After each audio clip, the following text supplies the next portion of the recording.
Hello guys, welcome back to my channel Riddhi official zone. और आज की इस वीडियो में मैं आप लोगों के लिए लेकर आई हूँ इन्वायरमेंट एजुकेशन के यूनिट वाइज इंपॉर्टेंट टॉपिक जो कि आप लोगों के एग्जाम में सबसे ज़्यादा पूछे जाते हैं।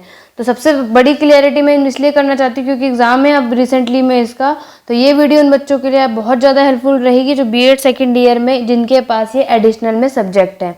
तो 1 बाय 1 मैं करके आपको बताऊंगी कि आप लोगों के सिलेबस के अकॉर्डिंग आप लोगों के पूरे एनवायरमेंट एजुकेशन में 1 से लेके 5 तक की यूनिट है और 1 से लेके 5 तक यूनिट में कौन कौन से टॉपिक जो सबसे ज़्यादा आपके एग्जाम में पूछे जाते हैं, चाहे वो लॉन्ग में हो या शॉर्ट में, वो मैं आपको यूनिट वाइज अकॉर्डिंग बताती रहूंगी कि कौन कौन सा क्वेश्चन कैसे डिस्कस होगा।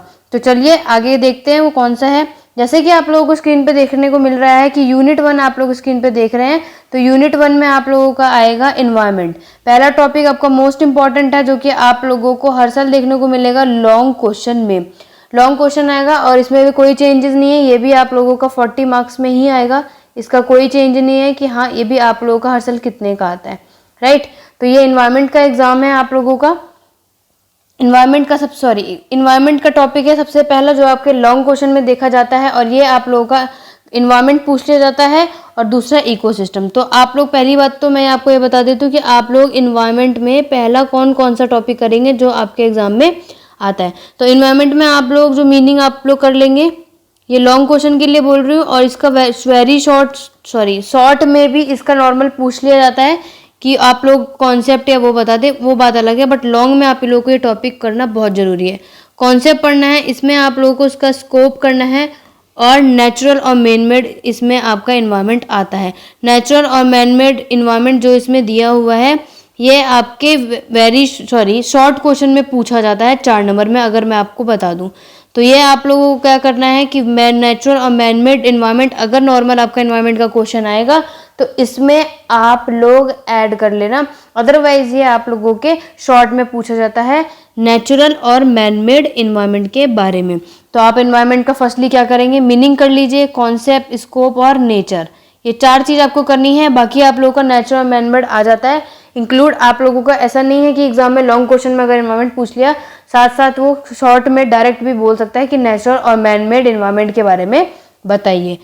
आगे देख लेते हैं दूसरा क्वेश्चन। दूसरे क्वेश्चन में आपको का सबसे मोस्ट इंपॉर्टेंट जो कि आप लोग लास्ट प्रीवियस ईयर का पेपर देंगे, तो ये दोनों टॉपिक ऐसे टॉपिक है जो आपके लॉन्ग क्वेश्चन में पहला क्वेश्चन बनता ही है। तो आप लोगों का इकोसिस्टम में आप लोगों को क्या करना है, उन लोगों के आप लोगों को क्या क्या कर लेना है, आप लोगों को इकोसिस्टम का मतलब क्या होता है वो बता देना है, स्ट्रक्चर बता देना है, फंक्शन और कंपोनेंट के बारे में, राइट।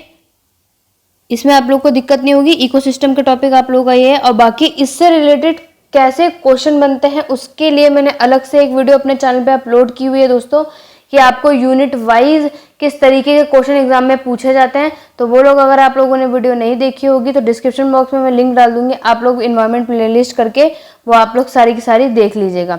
बाकी प्रीवियस ईयर का क्वेश्चन पेपर भी मैंने अपने चैनल पे अपलोड किया हुआ है, तो अगर आप लोगों ने अभी तक वो वीडियो नहीं देखी हो तो देख लीजिएगा कि किस तरीके से आप लोगों का लॉन्ग, शॉर्ट और वेरी शॉर्ट के क्वेश्चन पूछे जाते हैं। और सबसे ज़्यादा जो हर साल आता है वो मैं आप लोगों को इस वीडियो के दौरान बता दूंगी। तो यूनिट 1 में ये दो, पहला और दूसरा पॉइंट ऐसा है जो आप लोगों को लॉन्ग क्वेश्चन में देखने को मिलेगा ही मिलेगा, चाहे आपके ऑप्शनल में आ जाए। थर्ड पॉइंट है आप लोगों का energy flow in ecosystem. Energy flow in ecosystem में फूड चेन और फूड वेब, ये आप लोगों का अटैचमेंट में आ जाता है। बाकी ये आपका 4 मार्क्स के क्वेश्चन इजीली बन जाता है, और ये पूछा जाता है आप लोगों का कि फूड चेन और फूड वेब आपका होता क्या है, ठीक। इसका मतलब ये है कि फूड चेन और फूड वेब, एक थर्ड पॉइंट और था इसमें, इकोलॉजिकल पिरामिड के बारे में। ये इतना ज़्यादा नहीं पूछा जाता है, ये 2 चीज़ ज़्यादा पूछी जाती है, बट फिर भी आप लोग इकोलॉजिकल पिरामिड के बारे में थोड़ा सा पढ़ लीजिएगा, क्योंकि ये भी एक टॉपिक आप लोगों का एनर्जी फ्लो इन इकोसिस्टम में आता है। अदरवाइज अगर लॉन्ग क्वेश्चन में वैसे नहीं आता है, बट अगर ये आ जा, क्योंकि डायरेक्ट आपका लॉन्ग क्वेश्चन में ऐसे पूछ लिया जाता है कि आप फूड चेन क्या होता है, और फूड चेन के आप लोगों को स्टेप्स या टाइप्स या प्रोसीजर बताना होता है, राइट। अगर ये लॉन्ग में आता तो उसके अकॉर्डिंग मैं आप लोगों को क्वेश्चन बता दे रही हूँ। बाकी आगे मैंने आप लोगों को चैनल पे अपलोड किया हुआ है, वो देख लीजिएगा। चौथा है आप लोगों का फीचर ऑफ फॉरेस्ट के बारे में, ग्रासलैंड, डेजर्ट और एक्वेटिक इकोसिस्टम। ये जो आप लोगों का फोर्थ पार्ट है ये आप लोगों को शॉर्ट क्वेश्चन में देखने को मिलेगा। मतलब यूनिट 1 में मैं अगर आप लोगों को बोल दूं तो आप लोगों का क्वेश्चन नंबर 1 और 2 मिला के आप एक क्वेश्चन ले लीजिए, मतलब ये आप लोगों को पहले क्वेश्चन में देखने को मिलेगा ही मिलेगा। स्टार्टिंग आप लोगों की इन्हीं दोनों क्वेश्चन में से किसी एक से होगी। और रहा क्वेश्चन नंबर 3 की बात, तो क्वेश्चन नंबर 3 आप लोगों को शॉर्ट क्वेश्चन के साथ साथ लॉन्ग दोनों में मिलेगा, बट इनका कंबाइन भी आएगा। तो आप लोग इस क्वेश्चन की तैयारी अच्छे से कर लीजिएगा। डेजर्ट और इक्वेटिक इकोसिस्टम का डिफरेंशिएट एग्जाम में पूछ लिया जाता है, तो इन लोगों का आप एग्जाम में अच्छे से कर लीजिएगा। स्क्रीनशॉट ले सकते हैं आप, जिससे कि आप लोग अपना सिलेबस के अकॉर्डिंग कर लें। यूनिट 2 में मैं आप लोगों को बता देती हूँ। यूनिट 2 में आप लोगों को नेचुरल रिसोर्सेज के बारे में पूछ लिया जाता है, और नेचुरल रिसोर्सेज में आप लोगों के काउंट हो जाएंगे, फॉरेस्ट रिसोर्सेज आ रहा है, राइट। आप लोगों को क्वेश्चन में पूछ लिया जाता है कि नेचुरल रिसोर्सेज क्या होगा। मैंने इससे रिलेटेड अपने चैनल पे मैराथन क्लास डाल रखी है एनवायरमेंट क्लासेस की, जिसमें मैंने ये सारे टॉपिक जो सबसे मोस्ट इंपॉर्टेंट टॉपिक है वो मैंने उस वीडियो में 2 पार्ट में वीडियो बनाई है। दोनों पार्ट 1 और पार्ट 2 में, वो दोनों में आपका पूरा का पूरा एनवायरमेंट एजुकेशन क्लियर हो जाएगा। अगर आप लोगों ने नहीं देखी होगी तो वो वीडियो देख लीजिएगा, और दोस्तों लाइक और शेयर करना मत भूलिएगा। अगर आप लोगों को मेरी वीडियो एंटरटेनिंग और हेल्पफुल लग रही हो तो मेरी वीडियो को लाइक और सब्सक्राइब जरूर कीजिएगा दोस्तों, जिससे कि मुझे आगे मोटिवेशन मिलेगी।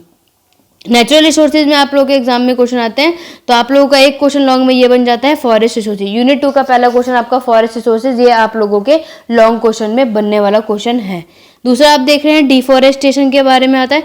डिफॉरेस्टेशन में आप लोगों को क्या आता है, डिफॉरेस्टेशन में आप लोगों को उसकी मीनिंग के बारे में, उसके कॉजेज, इफेक्ट और रेमेडी के बारे में करना है। ये वो क्वेश्चन है जो आप लोगों के लॉन्ग क्वेश्चन में देखा भी गया है, और किस तरीके से आता है क्वेश्चन वो मैंने आपको बता दिया। उसकी मैं ऑलरेडी वीडियो अपलोड कर चुकी हूँ, इसलिए मैं ये इसमें सिर्फ यूनिट वाइज इंपॉर्टेंट टॉपिक ही बताऊंगी।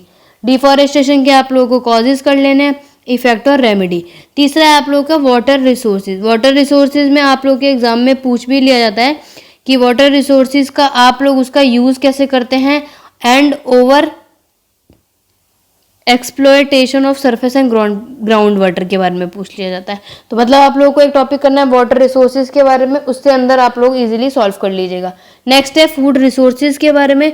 फूड रिसोर्सेज में आप लोगों को एग्जाम में डिस्कस करना है कि फूड की प्रॉब्लम क्या क्या है, उनके एग्रीकल्चर से ओवर ग्रेजिंग के बारे में। मतलब ये आप फूड रिसोर्सेज में शेयर करेंगे कि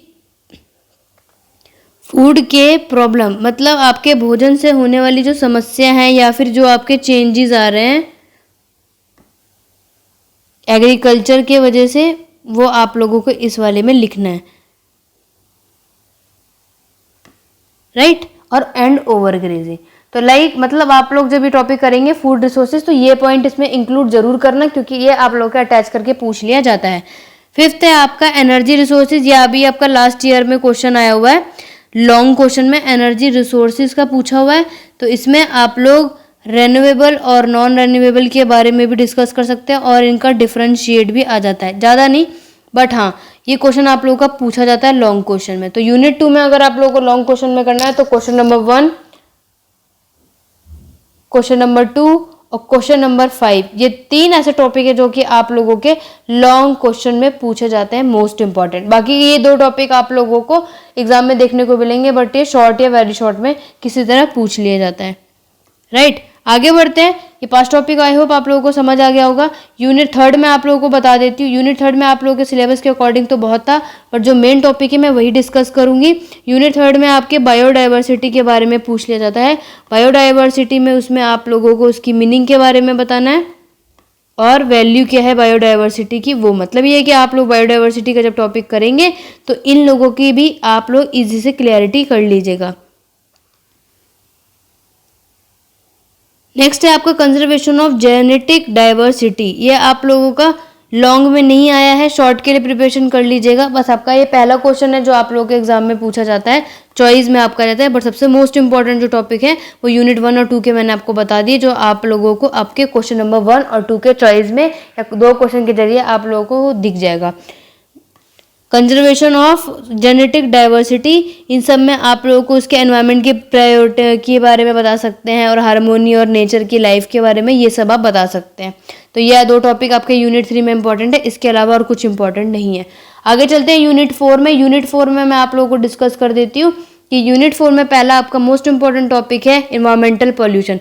इन्वायरमेंटल पॉल्यूशन आपका सबसे ज़्यादा इंपॉर्टेंट, जो कि अगर आपने ये टॉपिक कर लिया तो आप लोगों ने मैक्सिमम टॉपिक क्लियर कर लेंगे, जो कि आपको आधा एग्जाम इसी से हो जाएगा। क्यों? क्योंकि ये आप लोगों के लॉन्ग के साथ साथ शॉर्ट में भी दिखने को मिलेगा। एग्जाम में आप लोगों का पिछले साल ही पूछा गया है कि आप लोगों को मीनिंग लिखना है, पॉल्यूशन क्या होता है, प्रदूषण के बारे में बताना है, और प्रदूषण के कितने प्रकार होते हैं, या फिर right the types of pollution.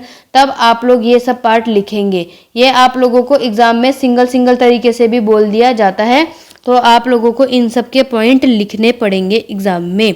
और दूसरी बात मैं आप लोगों को और बता देती हूँ कि एयर पॉल्यूशन का जब भी आप लोग करेंगे या फिर किसी का भी करेंगे, तो इनके कॉजेज, इनके सोर्सेज, और ये कैसे रिड्यूस हो सकते हैं या फिर इनको कैसे घटाया जा सकता है, ये सब आप लोगों को इन सब के पॉइंट बताने होंगे, ये सब के सब।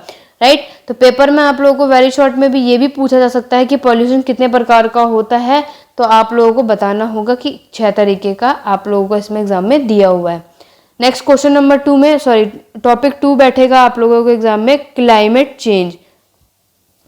डायरेक्ट अगर क्लाइमेट चेंज तो नहीं आता है, बट हाँ क्लाइमेट चेंज आएगा नहीं डायरेक्ट, आप लोगों को सिंगल 4 नंबर में ग्लोबल वार्मिंग, एसिड रेन और ओजोन लेयर के बारे में बोला जाता है। तो आप लोगों को क्या करना है कि ग्लोबल वार्मिंग के बारे में अपने क्वेश्चन की तैयारी कर लेनी है, एसिड रेन में और ओजोन लेयर, क्योंकि ये 3 वो टॉपिक हैं जो आप लोगों के लॉन्ग क्वेश्चन टाइप बनते भी नहीं है, बट हाँ क्लाइमेट चेंज में इन तीनों को मिला के दे देंगे, तो भी अगर आप लोगों ने सिंगल कर रखा हो तो आप लोगों को ईजी पड़ेगा इन तीनों को सॉल्व करने में। राइट।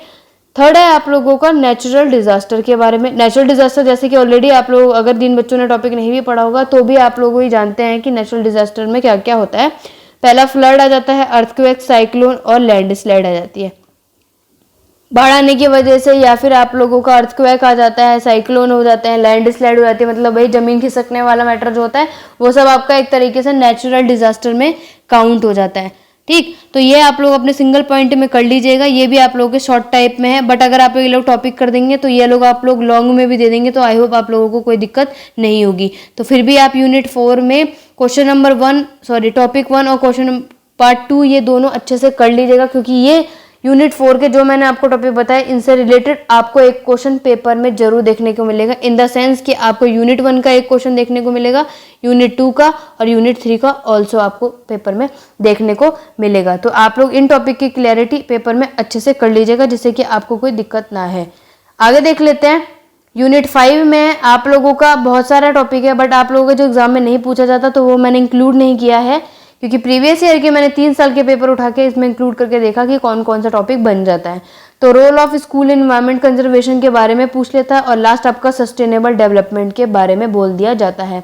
दूसरी बात मैं आपको एक बात और बता देती हूँ कि इन यूनिट 1 to 5 में जितने भी टॉपिक मैंने आपको बताए हैं, इसमें सबसे ज़्यादा मोस्ट इंपॉर्टेंट यूनिट आपकी पहली है, दूसरी है और चौथी है, जो सबसे ज़्यादा अगर आप लोगों ने इन तीनों टॉपिक को कर लिया तो आप जिन बच्चों को ये लगता है कि वो पासिंग मार्क्स से थोड़ा अच्छे मार्क्स लें, तो अगर उन्होंने कम टाइम में इतना ये 3 यूनिट अच्छे से कर ली तो वो बहुत सही नंबर से अपना पेपर क्लियर कर लेंगे। बाकी जिन बच्चों के पास टाइम है और जिन बच्चों को पूरा का पूरा सॉल्यूशन करना है तो ये टॉपिक आप पूरे का पूरा कर लीजिएगा। इन टॉपिक को करने से ही आपके मैक्सिमम पेपर का सॉल्यूशन चल जाएगा। दूसरी बात और मैं दोस्तों आपको बता दे रही हूँ, वेरी शॉर्ट में आप लोगों को अलग अलग तरीके के क्वेश्चन पूछे जाते हैं।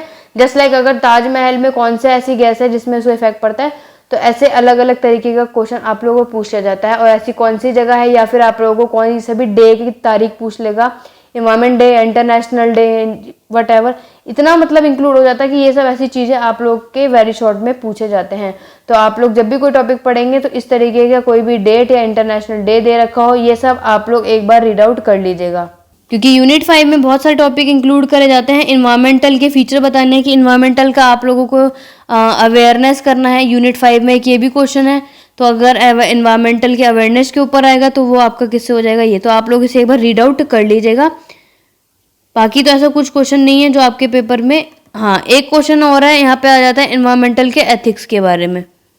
शॉर्ट क्वेश्चन के अकॉर्डिंग है, लॉन्ग में ये नहीं आता है। तो आप लोग ये मत सोचिएगा कि यूनिट 5 में आप लोगों को ऐसे लॉन्ग क्वेश्चन देखने को नहीं मिलेगा। यूनिट 1 to 4 में आप लोग अच्छे से प्रिपरेशन कर लेंगे तो लॉन्ग क्वेश्चन आप लोगों का इजी वे में सॉल्यूशन हो जाएगा। राइट, आई होप आप लोगों को ये वीडियो अच्छे से समझ में आई होगी। और लास्ट टाइम मैं आपको बता देती हूँ कि मैंने इन्वायरमेंट एजुकेशन के ऊपर मैराथन क्लासेस की वीडियो ऑलरेडी अपलोड कर रखी है अपने चैनल पे, जिससे कि आप लोगों को हेल्प हो जाए आपके एग्जाम आने से पहले। तो एग्जाम आप बहुत ज़्यादा दूर नहीं है, तो आप लोगों को वीडियो देख लीजिएगा। टॉपिक मैंने आप लोगों को बता ही दिया है। अगर आप लोगों को किसी टॉपिक में या किसी बात पे कंफ्यूजन है, या आपको लगता है कि मुझे ये वीडियो हिंदी मीडियम में डालनी चाहिए, तो आप लोग मुझे कमेंट बॉक्स पे कमेंट करके बता सकते हैं। राइट, तो आप लोग इसका स्क्रीनशॉट ले लीजिएगा और इनको मोस्ट इंपॉर्टेंट टॉपिक हैं जो आप लोगों को पेपर में सॉल्व करना है। और अलग अलग तरीके के कैसे शॉर्ट में आते हैं, वेरी शॉर्ट में आते हैं, वो ऑलरेडी मैं आपको एग्जाम में बता चुकी हूँ और अपने चैनल पे वीडियो जो डाली है उसमें भी बता देती हूँ। बाकी हाँ, मैं आप लोगों की हेल्प कर देती हूँ कि किस तरीके से आपके क्वेश्चन वेरी शॉर्ट में पूछे जाते हैं। तो मैं इसी में एट द एंड में आप लोगों को ये लास्ट में आपको ये वीडियो में हेल्प कर दे रही हूँ, जैसे कि मैंने आप लोगों को वेरी शॉर्ट क्वेश्चन के अकॉर्डिंग बता रही हूँ, जिससे कि आपको कन्फ्यूजन ना हो। तो वेरी शॉर्ट में मैं आपको इंक्लूड कर दे रही हूँ कि वेरी शॉर्ट में आपके किस किस तरीके से पूछा जाता है। आप लोगों को ये बोल दिया जाता है कि इन्वायरमेंट की डेफिनेशन बताइए क्या होता है, ये आप लोगों का वेरी शॉर्ट में आ जाता है। दूसरा आप लोगों से ये बोल दिया जाता है कि बायोडाइवर्सिटी क्या होता है। राइट, मतलब आप लोगों को मैक्सिमम सबकी डेफिनेशन तो करके जानी ही जानी है। फूड चेन क्या होता है, फूड वेब क्या होता है, उन सबकी डेफिनेशन आप लोग कर लीजिएगा। और एक बार आपके क्वेश्चन में ये भी पूछा गया था कि कान्हा नेशनल पार्क कौन से एरिया में है। तो आप लोग जब भी बुक पढ़ेंगे तो उन क्वेश्चनों का आप ये कर लीजिएगा, नेशनल पार्क कौन से स्टेट में, ये पूछा गया था। तो आप लोग स्टेट या फिर कोई भी इंपॉर्टेंट डे के बारे में पूछा, या फिर डेट के बारे में, या फिर कोई भी स्टेट के बारे में, या कौन सा केमिकल या गैसेस के बारे में पूछा जाएगा, तो ये सब आप अपने बुक में अच्छे से रीड आउट कर लीजिएगा। और आप लोगों को फुल फॉर्म भी पूछी जाती है। आपके में फुल फॉर्म जो भी लगता है कि आप लोगों की बुक में जितने भी फुल फॉर्म है वो आप एक बार डाल दीजिएगा। अगर आप लोगों को लगता है कि फुल फॉर्म से रिलेटेड आपको कन्फ्यूजन है, तो आप मुझे कमेंट बॉक्स पे कमेंट करके बोल सकते हैं। तो मैं आप लोगों को एक सिंगल वीडियो सिर्फ फुल फॉर्म की बना दूंगी कि इस पूरे की पूरी बुक में कौन कौन से आप लोगों के फुल फॉर्म आ जाते हैं। राइट, और एक बार आप लोगों का क्वेश्चन ये भी पूछ लिया गया था कि अर्थ डे कब ऑब्जर्व किया गया था, तो आप लोगों को डे बताना है उसका। राइट, और एक बार आप लोगों का लास्ट में ये भी पूछ लिया गया था, नेक्स्ट टॉपिक पे अगर मैं आपको बता दूं, वही जो मैंने आपको बोला है कि ताजमहल में कौन सा गैस से खतरा होता है। तो मैंने आई थिंक आप लोगों को उसमें वीडियो मैंने डाल रखी है प्रीवियस ईयर के, तो उसमें मैंने आंसर बोला था। बाकी मैं आप लोगों को यहाँ पे भी बता दे रही हूँ, अगर ताजमहल के कोई भी होगा तो आप बोलेंगे sulphur dioxide. Right, sulphur dioxide वो गैस है जो कि आप लोगों के ताजमहल के ऊपर से वो ताजमहल की गैस से खतरा होता है। राइट, और एक आपका एक क्वेश्चन पूछा जाता है बायोडाइवर्सिटी मतलब कि जैव विविधता के भारत में सबसे प्रमुख क्षेत्र कौन सा है। एक क्वेश्चन आपका बायोडाइवर्सिटी का जो पूछा गया है, वेरी शॉर्ट का बता रही हूँ, बायोडाइवर्सिटी का उसमें रिचेस्ट एरिया पूछा गया है, वो कौन सा एरिया है वो आप लोगों को बताना है। तो यही वही तरीके हैं जो मैंने आपको बता दिया कि किस किस तरीके से आप लोगों को बोले जाते हैं पेपर में कि वेरी शॉर्ट और शॉर्ट आता है। तो आई होप आप लोगों को ये वीडियो पसंद आई होगी। और एंड टाइम पे मैं ये वीडियो अपलोड कर रही हूँ, तो गाइज आप लोग इन सब को नोटिस अच्छे से कर लीजिएगा। और मैक्सिमम आप लोग यूनिट 1 से लेके यूनिट 5 तक के जितने भी मोस्ट इंपॉर्टेंट है, जहाँ तक कि सस्टेनेबल डेवलपमेंट, इन लोगों की कम से कम डेफिनेशन तो कर लीजिएगा, जो कि आप लोगों के वेरी शॉर्ट में हेल्प कर देती है। बाकी आप लोगों को मैं ऑलरेडी बता चुकी हूँ, यूनिट 4 में आप लोग इसके कॉजेज कर सकते हैं, इनके सोर्सेज, और इनको आप लोग कैसे ख़त्म कर सकते हैं, वो सब मैंने अपने चैनल पे बताया, वो देख लीजिएगा। ग्लोबल वार्मिंग और ये इन सब का डिस्क्रिप्शन अलग कर देना। बाकी आप लोगों से नॉर्मल पूछा चल रहा था कि फ्लड आने के कौन से 2 रीज़न हैं, या फिर उसकी क्या क्या सुविधाएं हो सकती हैं, मतलब कैसे उसको रोका जा सकता है, ये सब आप लोगों के क्वेश्चन पेपर में पूछा जाता है। फूड रिसोर्सेज, फूड चेन में क्या क्या रोल है, या फिर फूड चेन से क्या क्या कनेक्टिविटी है, ये सब आप बता देंगे। बाकी रही आप लोगों के यूनिट 1 में, तो यूनिट 1 में मैंने आपको जैसे कि पहले से ही बोल दिया है कि यूनिट 1 में आप लोग एनवायरमेंट और इकोसिस्टम और ये फूड चेन और फूड वेब, ये तो आप लोगों का मोस्ट इंपॉर्टेंट क्वेश्चन है। बाकी आप लोगों का ये पार्ट 4 जो है, ये आप लोगों को शॉर्ट क्वेश्चन में दिखेगा, लॉन्ग में नहीं दिखेगा। बाकी ये 3 क्वेश्चन आप लोग अपने लॉन्ग क्वेश्चन के लिए प्रिपरेशन कर लीजिएगा। आई होप आप लोगों को ये वीडियो समझ में आई होगी और अच्छे से डिस्क्राइब भी करा होगा मैंने, और ये वीडियो आपकी मदद भी करेगी। तो आज की ये छोटी सी वीडियो बस इतनी है दोस्तों। मेरे चैनल पे सब्सक्राइब करना मत भूलिएगा अगर आप लोग न्यू हैं तो। बीएड से रिलेटेड आप लोगों को कोई भी नोटिफिकेशन चाहिए होगा तो मेरे चैनल को सब्सक्राइब और बेल आइकन पर प्रेस करना बिल्कुल भी मत भूलिएगा।